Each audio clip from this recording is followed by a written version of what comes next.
The New World Translation is not a real translation. If you open up an ESV, NASB, NIV, or many other Bibles, you'll find a translation philosophy and principles used in attempting to create a translation that's faithful to the original text in the original language. You can also search for and find the exact scholars and their credentials that worked on the respective translation teams. If you open up a copy of the New World Translation, you'll find a vague, roughly half a page on translation philosophy, and no scholar names. The New World Translation's translation team was originally anonymous, the exact opposite of "here are my credentials, please feel free to check my work." In the Watchtower's December 15th, 1974 publication, it reads, quote, "In translating God's Word, the New World Bible Translation Committee has felt that the particulars of their university or other educational training are not the important thing, though the translation itself testifies to their qualifications," end quote. This lack of transparency tracks with cultish behavior, but the story gets even more interesting. Raymond Franz was a high-ranking Jehovah's Witness as part of the governing body of Jehovah's Witnesses. After nearly 40 years in the organization, Raymond saw through the deceptions of the Jehovah's Witness organization. In 1980, he was questioned by other JW leadership, resigned, and was shunned by the organization moving forward. A few years later, Raymond Franz revealed the New World Translations team. It was comprised of 5 individuals: Nathan H. Knorr, Frederick W. Franz, Albert D. Schroeder, George D. Gangas, and Milton G. Henschel. Raymond said that only his uncle, Frederick Franz, had any knowledge of biblical languages, with just 2 years of studying Greek, and not even biblical Greek at that.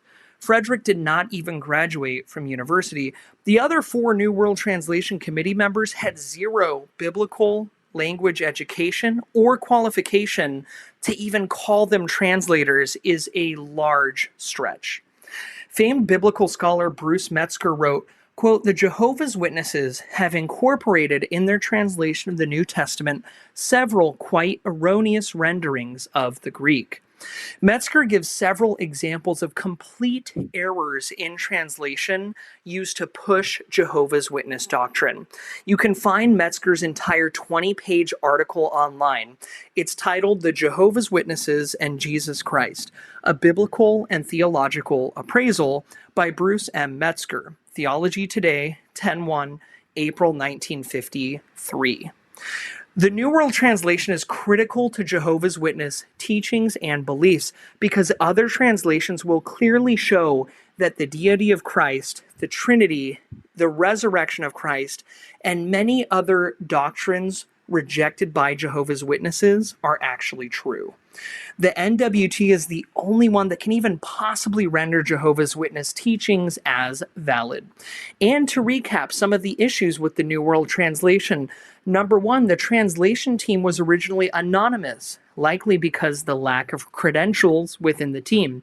Number 2, the team was later revealed as 5 men, 4 of whom had 0 knowledge of biblical languages, 1 of whom had 2 years of Greek, not even biblical Greek, and 0 Hebrew. The question is, how can you translate something from one language into another when you don't even know the language you are translating from? This is a fatal flaw in the Jehovah's Witness cult. If you are a Jehovah's Witness member, please consider this. Please research this because it is much better to be shunned like Raymond was than to follow a cult.